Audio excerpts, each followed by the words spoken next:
Hey friends, it's Michael Parker back with you, and today I am joined by the lovely Nurse Hadley. Nurse Hadley, how are you?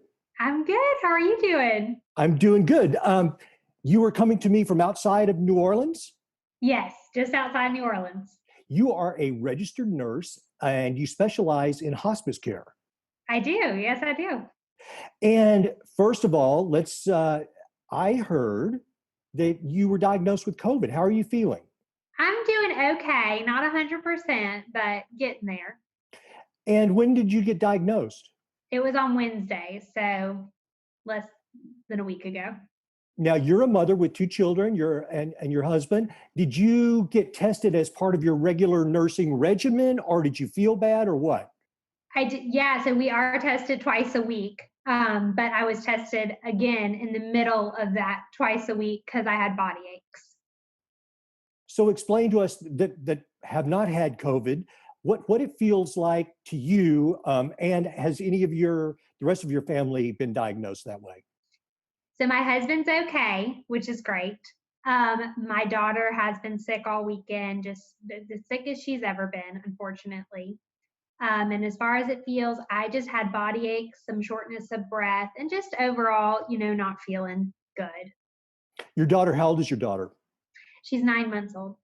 Wow. And so she has COVID, or is she just not feeling good? The pediatrician said we don't need to test her, just, not put her through it if she's having those symptoms, gave me things to do if we need to go to the ER, but it hasn't gotten to that point. Understood. And when you were tested, did you do the mouth swab? Did you do the nasal swab? How did The they do it? nasal, that's what we've been doing. Okay. And my family, back in May, around my oldest daughter's birthday, a friend of hers came over here. We didn't know it at the time, but he was asymptomatic and had tested positive. So we all went to go get tested when we found out that this had happened. And we went to a large facility over by Dodger Stadium where our baseball team plays. And they gave us all the mouth, the vials, we Oh. put,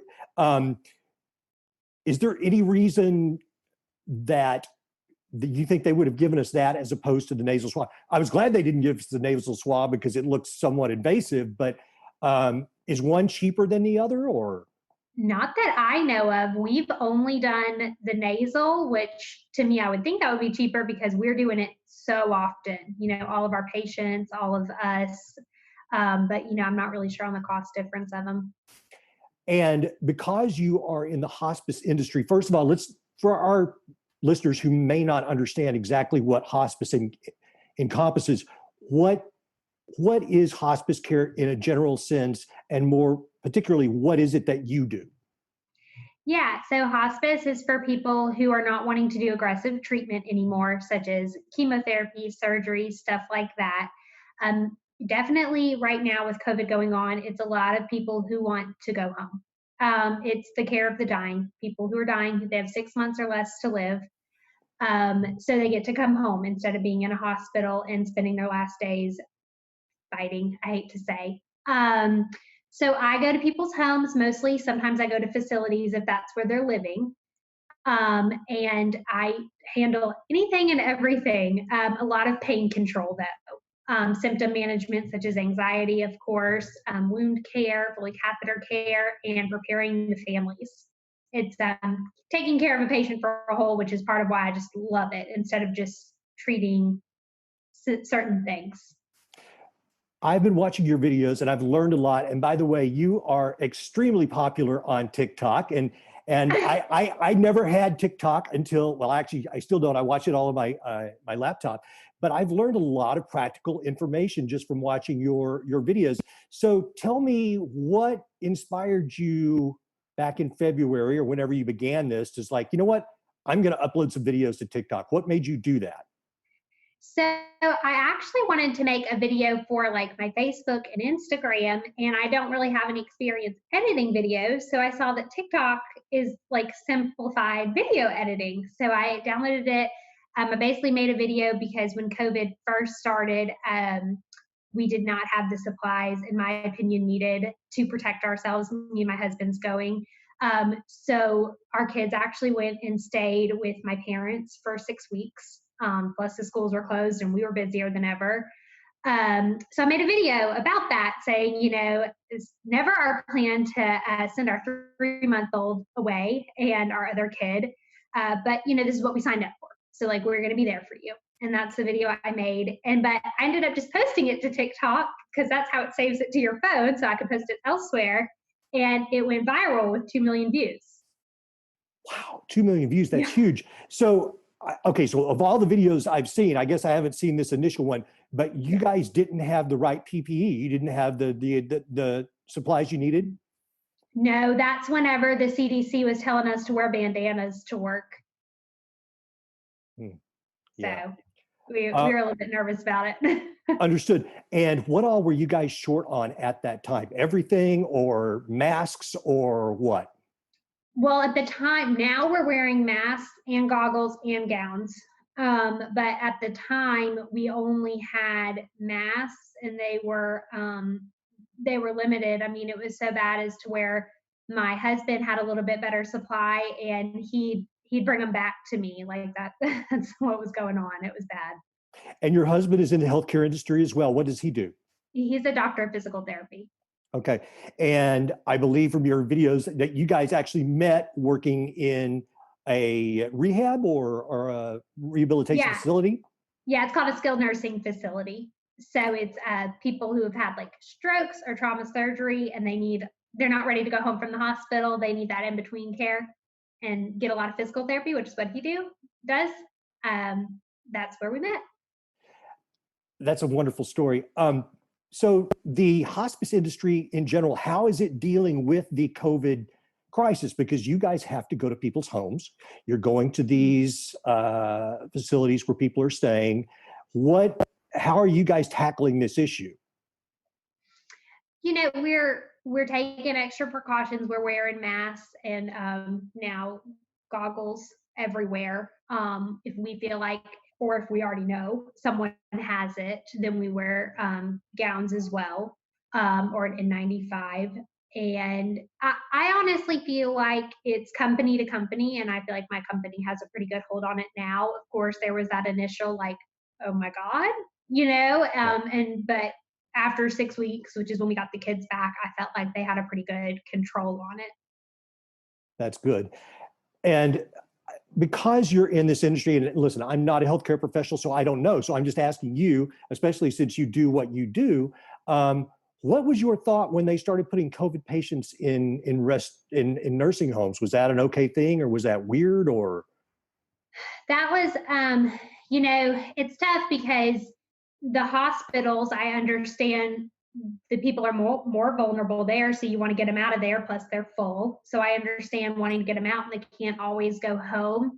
Around here, which I'm in Mississippi, but close to New Orleans, around here we had facilities that were only COVID facilities. So the way they did that is the first facility around here to get COVID, that became a COVID facility. that makes So sense they to me. have people who test negative before they leave. They tested everyone before they left the hospital.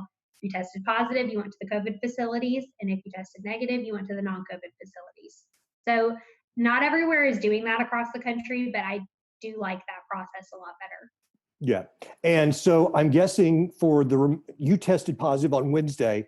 I suppose that they're having you just do the 2-week quarantine? It's 10 days from your first symptom. So Wednesdays was my first symptom. And then I'm also going to retest, of course, too. Right. And then you'll be cleared to go back to work. Mm-hmm. Yeah. Again, I'm not a doctor, so I have to ask you this question because they were talking about it on the news this morning. I guess Trump said something to the effect that, now he's immune and he's not going to be able to spread it or get it again. Is that correct? I've heard that most people don't get it again, but I also have heard of people getting it twice. I think that it's going to take a while to really be able to make that statement confidently, Yes. Well, this is going to be my last question on COVID, then we're going to talk about more hospice-oriented things. Do you think we're going to have a big second wave of this? I'm not sure. I'm really not. Around here, we have been holding pretty steady, and we are definitely one of the more open states as far as things go. So, we'll see. I definitely feel like people are being cautious Hmm. and things like that. So, I think as long as things keep going the way they are, I hope things kind of hold steady. I hate to say that, but holding steady is better than going up. That's right. I mean, I feel the same way with you. And out here, I mean, people are doing what everybody has asked them to do. I mean, I don't go anywhere where I don't see people with masks on, and so people, I think, are doing, the best that they can given the situation. Yeah, I totally agree. So I know that you see stuff on TV about people just being maskless and trying to go in, but I personally haven't seen that. I haven't seen it either. Well, let's move on. And so you answered this question in one of your videos, but I'm going to go ahead and ask it anyway because I have some input I would like to ask you about. So people might say, well, how does a lovely young lady like yourself decide to be involved in the hospice care? How did that happen for you, and how long did it take to get where you're at right now? Yes. So there's a video I made about my grandparents, which you Yes. probably know. Yes. But basically, my grandparents run a funeral home, or in the funeral home industry now. They used to run a funeral home, and so growing up, I've just always been around it. It's normal to me. Death is. They talk about it very openly. I told a story on my TikTok about how when I was younger, they used to go up to smokers and hand them "thank you for your business" cards with the information to their So they funeral. really did that. They really did Yeah, that. they really did that. Wow, I would have been one of those guys back then. They gave me the card. I was a smoker at one point. I hate to admit it, but I was, and I would have probably got the card.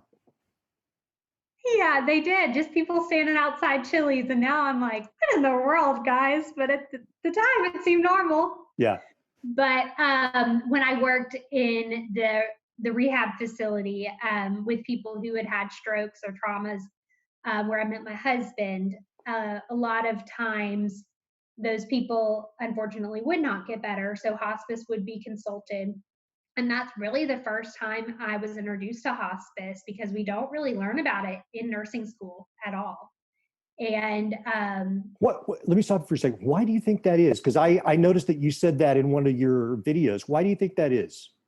You know, I don't know. I actually emailed my nursing school and was like, I really think y'all need to cover this more than a day. Like, everyone dies. We literally would spend a whole semester on labor and delivery, which the specialty of labor and delivery is just as many people as hospice, dying. There are just many Yes. people are born that are die. So why do we spend a whole semester on labor and delivery when very few people will become labor and delivery nurses? And then we don't spend almost nothing on hospice. And then for our clinical rotations, home health and hospice is together, which they're very different specialties, but you either got a home care nurse or a hospice nurse. So I never even got one single day of hospice in nursing school, and I really don't know why they don't focus on it more. It really needs more attention. And you have been doing this for 4 years, correct? Yes, I have.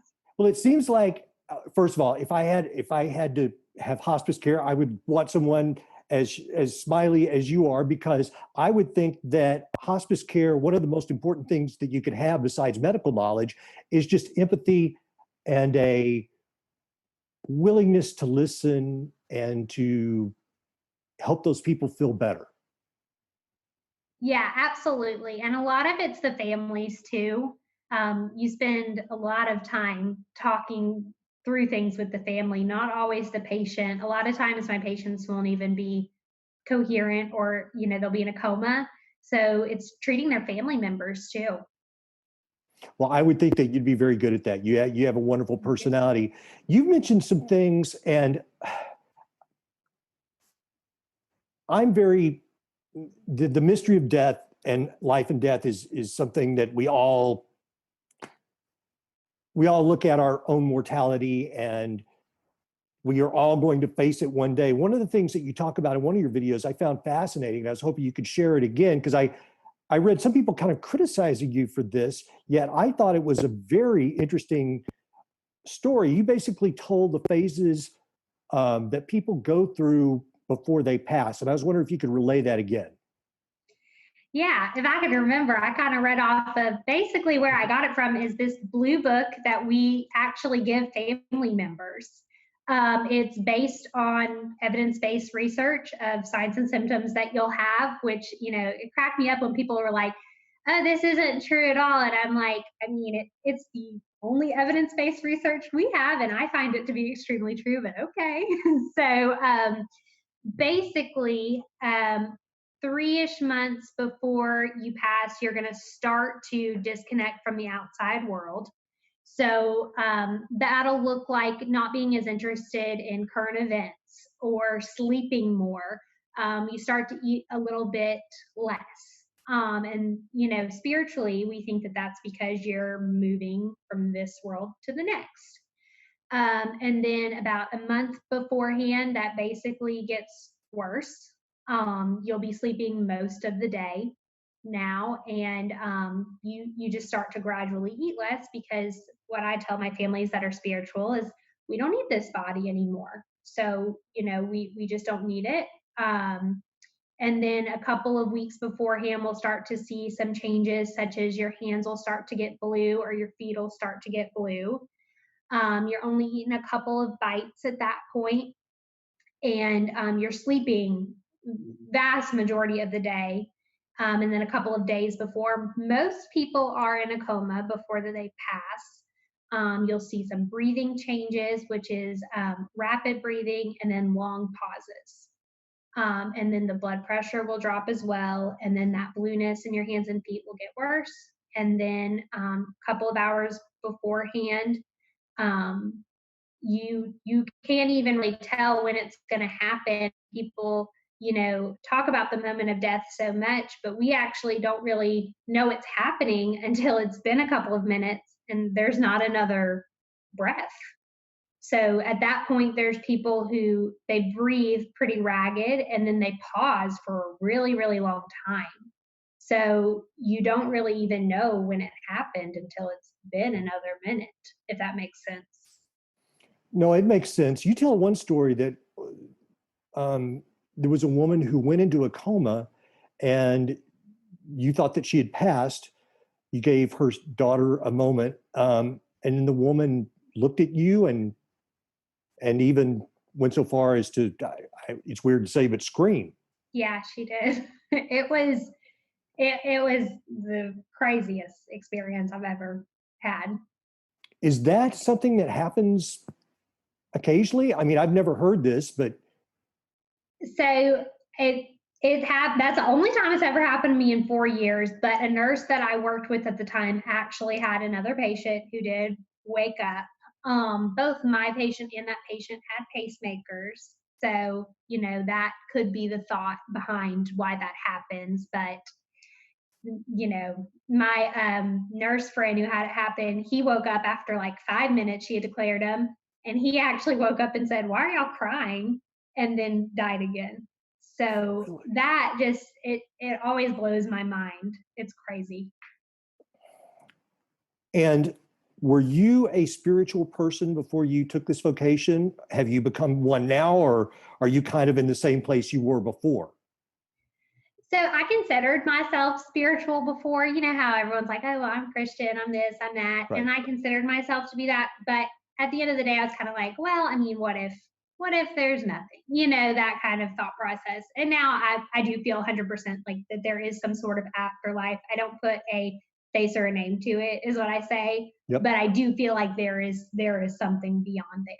And I would say to anyone who doesn't think so, like, come spend a day with me. So.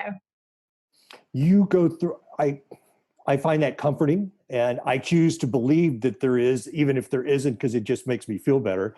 But I Yeah. do have to say that it resonates with me on a level that is kind of beyond language, if that makes any sense. Hmm. Um, you talk about, in one of your videos, you talk about your typical day, and you have a long day. You have a very Yeah, difficult day. You it start is. out all cheerful at 8 o'clock in the morning with your little energy bar and your water or your coffee or whatever it is. Tell us how, for those who haven't seen your video, what a typical day for you is like in your business, in your job. Yeah, so I usually get going at 8 a.m. because we have a on-call nurse, so that's when her shift ends. So you're now on call at 8 a.m. And I try to go see at the beginning of the week about 7 to 8 patients a day. So I drive to their home or the facility they live at. And when I see them, I do everything I need to do. I have to do an assessment and then talk to them and talk to their family members and just make sure that they're okay, call in any refills, do any education that I need to do. And so I try to do 7 of those visits a day at the beginning of the week. And then at the end of the week, I try to make it 4 to 5 because without fail, I'll always have emergency visits in there. Mm-hmm. So that kind of lets me push people to the end of the week as needed, depending on where those emergency visits are. And an emergency visit can be either a pain crisis or a death. When you say a So pain that's the crisis, good. meaning are you going to have to go administer some form of painkiller or something? So we usually give morphine. We order a comfort kit for everyone so that they already have it in the home because we don't have 24-hour pharmacies around here. Yeah. So they already have it in their home. I don't ever make any of my families give it themselves the first Right. time. The first couple times I go and I give it, I let them watch me. And then the next time I watch them to make sure they're okay with giving it. And then I feel okay with them giving it. Another one of your videos, you showed something interesting as well. And I remember my mom passed away about 1.5 years ago. And some of the things that you say really resonated with me. She did start sleeping quite a bit before she passed. And when she passed, it was a sudden thing. But also, she had a lot of medications. My dad was like, what do we do with these? I ended up taking them to the sheriff's department. They had a drop-off thing. But in your video, you show something that's like, wow, we could have just done that. Tell people what you do with drugs in the home that need to be gotten rid of.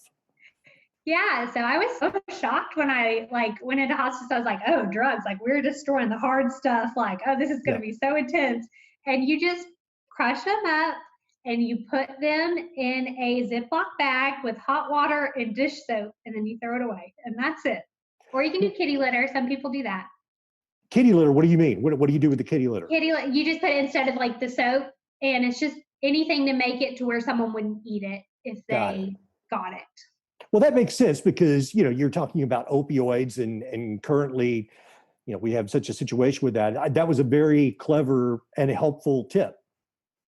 Yeah, you're not supposed to flush them, which I didn't know until I started. Because they go into the municipal water supply. It does. It does. Yeah. And a lot of people think you're supposed to flush them. And some places they won't take them back, such as pharmacies or sheriff's offices. Interesting. Well, I had never even thought about this. So just to do a favor for my dad, because he was in the state, and I was like, well, I'll find out where I could take him. In our particular town that my dad lives in, we were able to take them there. But you're saying some police departments or sheriffs, they don't want you to do that. Is it because it's a security issue and they think people are going to break in? Well, it's more of like a liability. So whenever I destroy medications, I count them and then I make a family member sign behind me saying that they saw me destroy that many medications. That makes sense. Mm-hmm. So your experience on TikTok, you started this in February. You had a idea that you wanted to speak out about the lack of PPE and supplies. Did you have an inkling that this was going to become a larger part of your life at that time? No, I had no idea. Absolutely no idea. But you like it, right? I do. I really like it. Sometimes the mean comments get to me, but I like it. Yes, I agree with you. I mean, it's funny because I'll get a lot of nice comments, but the one I remember is the one where somebody's calling me a complete jerk or something. Yeah, exactly. But you are very good at what you do, and you bring a really smiley, happy, healthy vibe to something that, I think when we think about the healthcare industry and we think of end of life procedures, and a lot of people, it spooks them. They think, well, I wouldn't want to do that. And thank God for people like yourself that do these things, because someone needs to do this very important work. Thank you. Yeah, it's very understaffed. I will say, it's crazy. You never know your reach. That I had a hospice nurse recruiter reach out to me, and she's like, "I've never not had a position open, and people keep mentioning you. So thank you." That is great. Well, you just made the perfect segue, because something else that you talked about, that struck a chord with me. Let's talk about this nurse patient ratio. And you mentioned that California. I live in California. I make fun of California a lot because we have our issues. But you talked about in other aspects of medicine, the patient nurse ratio is bad. Yours is not so bad. And you said that California is actually getting this right. So explain to me. I'm all ears. Yeah, so hospice and home care is one-on-one, just because it has to be. You just drive to one-to-one, which is a huge reason why I love it. But in the hospital, in other places like the nursing home, you can have 40 patients by yourself. California does have mandated ratios. They tried to do it other places. Just my personal opinion, it's the hospitals who are fighting back with the money to try to stop that because it costs more money to have more nurses. ICU can be 6. I mean, people who are critical, they can have 6 in some places, and it's insane. It's horrible. So just to clarify and to be clear about this, you put the blame pretty much on the hospitals themselves, really just trying to cut costs, and that's why there's not enough nurses. Yeah, I absolutely think so. I mean, but I think that the states need to mandate it because if the hospital can cut costs and they can get away with it, they will, in my opinion. No, that makes sense. And I don't think that anybody who puts a loved one or when they go to a hospital wants to think that, hey, wait a minute, we don't have enough people here to take care of my sister, wife, mother, father, or myself even. It's nobody wants to think about that. And let me ask you this, let me switch gears a little bit, because as long as we're talking about hospitals and staffing and budgets, when the COVID thing really took off, did you guys ever have any issues where your hospitals were in fact swamped, or did you hear that from any of your friends in the field? So actually, our hospital stopped planned surgeries, like elective Yeah, surgeries, but yeah. they're not really elective. Like if you need a knee replacement or like back surgery, like not elective. So actually, our nurses were laid off here Yeah. because there were people were not going to the hospital, in my opinion, when they needed to sometimes because they were scared. So our volume of COVID patients was less than our planned surgeries. Understood. Those nurses who were laid off, have they been able to go back to work, or did they have to find work in other areas of the medical industry? Some of them have, and then because they have restarted planned surgeries here. Mhm. Some of them, one I know, traveled to New York with big promises of lots of money, and then she was let go a week later. Really? Mhm. We interviewed a woman who did a similar thing. She was from Florida and she went up and worked in Elmhurst, I believe, and that was the lure, was a great deal of money. And she said that while she was there, the first couple of days they just kind of sat around waiting to be called into service. But your friend was only there for a week. Why is that? They just said that they didn't need her anymore, that they didn't have the patient load that they thought they would, which I guess is a good thing. Not good for Yes. her because she quit her job with promises of 9,000 a week, but good for the patients. Yes, you're right. Wow, that is something. So, what you're saying, that the state would have to mandate this in order to get the hospitals to bump up the nurse um, load. That's it. And we did that in California. Yes, California did it. But y'all are all union over there. Like we don't have any unions anywhere else really. There's no nursing union. I'm not in a union. I'm not, and I'm to be clear to anybody who may or may not be in a union. My wife works for a union, so I'm not saying it's good or bad or otherwise. I just surprised. I didn't know that there was not some kind of nursing union. Mm-mm. California has them, but a lot of other places don't. Interesting.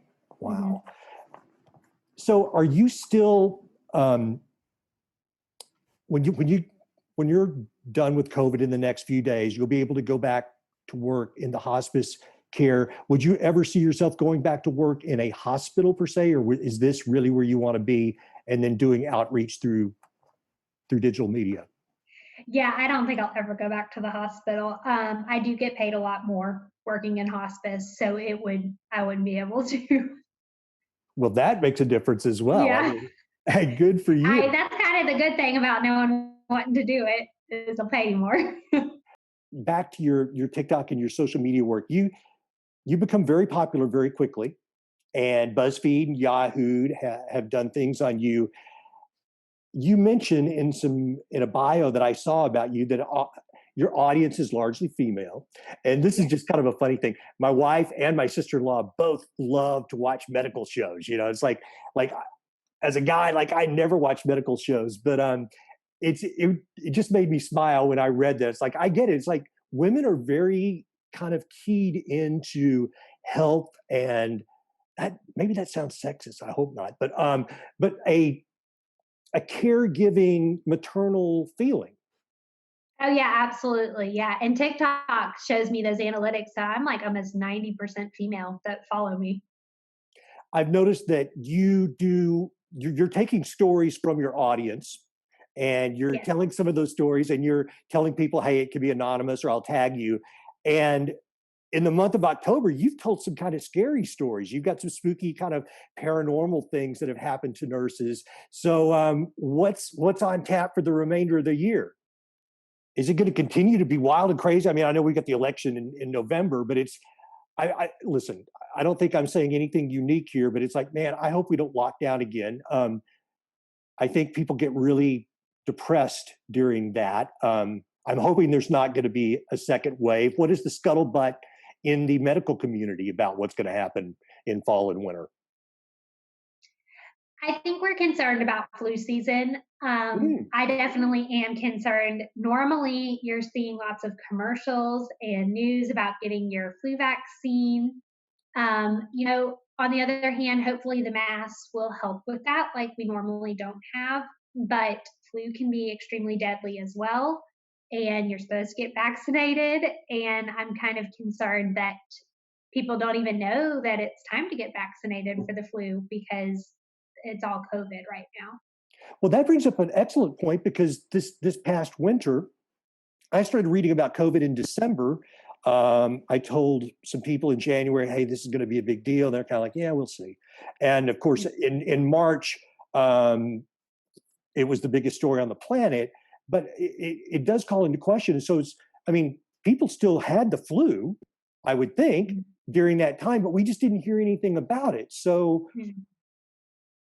I don't know. How do you treat the people with the flu? Are they going to come into the doctor or are they going to just try to stay at home and pretend they don't have it? The sickest I've ever been in my life was 99 to 2000.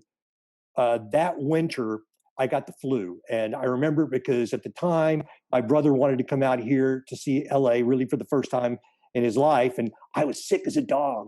And it was, I don't think I ever went to the doctor, but I mean, I was sick for like a month. And that's the sickest I've ever been. And I assume it was just the flu. That's, what it felt like. Um, but the people that had the flu this past year, what about them?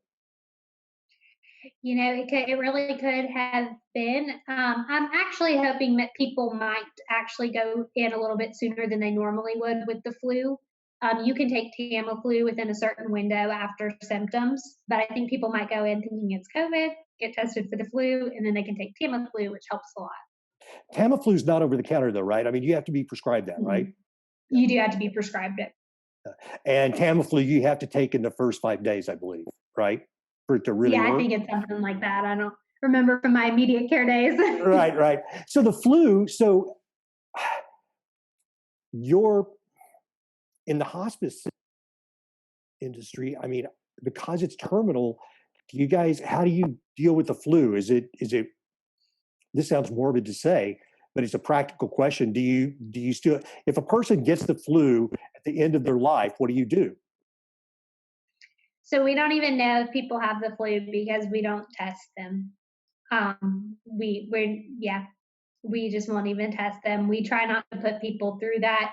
They are testing people with COVID, mainly just for other people's precautions, but it hurts to get a flu test. It hurts to get a COVID test. So we try to do no harm. And if our plan of care wouldn't be changed, then there's no point. It's hard for families to accept sometimes. You've been very honest in your videos. You've told when you've made mistakes. You tell a nice story about speaking ill of others and your husband correcting you. He was your fiance at the time, or soon to be fiance. I mean, you've been very honest with what you say in your video, and I think that is a lot of what your appeal is to people. Yeah, I definitely try to be. I've definitely seen a lot of influencers, which I don't call myself that, but I've seen a lot of them pretending to be perfect when I was growing up.